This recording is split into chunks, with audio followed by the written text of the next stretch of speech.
Hello，大家好，歡迎嚟到小康之家嘅 YouTube Channel，我係小康。投資其實可以好輕鬆，你嘅資產你掌控。我係證監會同保監會持牌超過10年嘅投資者。咁我平時嘅工作咧，主要係幫一啲業主同埋中產家庭做一啲資產嘅規劃同埋融資規劃嘅，尤其是物業嘅資產。咁我嘅客戶咧，有包括咗前上市證券公司嘅 CFO 啦，亦都有對沖基金嘅 CFO 嘅。咁呢個 channel 咧，我會分享我平時工作上邊遇到一啲有價值或者有趣嘅金融相關知識嘅。另外咧，我哋成日喺 Facebook 會睇到好多唔同嘅理財產品推廣，咁咧我都會定期抽部分出嚟咧，同大家一拆解嘅。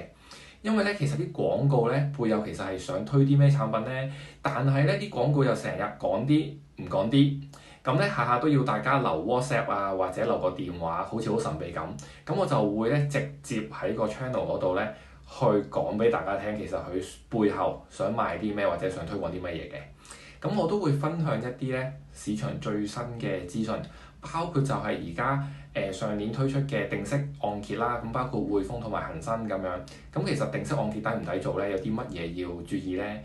跟住仲有而家啲投資者好興買一啲收息嘅 ETF 啦，或者債券或者派息基金，甚至乎佢哋會做融資做 leverage 嘅。咁甚至乎股票都會啦。咁邊間銀行做融資係最抵咧？利息係最平咧？咁而家我哋見到咧有一間最平係去到 HIBOR加0都有嘅，咁門檻都係50萬港幣起嘅啫。咁另外甚至乎我哋會 share 咧我自己嘅投資組合或者資產配置俾大家參考嘅。咁咧，但係喺呢個 channel 基本上我唔會直接推介任何股票 number 或者做任何投資建議㗎啦。咁大家記得撳 follow 喎，之後有任何新嘅片咧都可以第一時間通知到大家嘅。咁我都會可能爆一啲行內嘅小秘密或者一啲八卦嘢俾大家聽，敬請留意。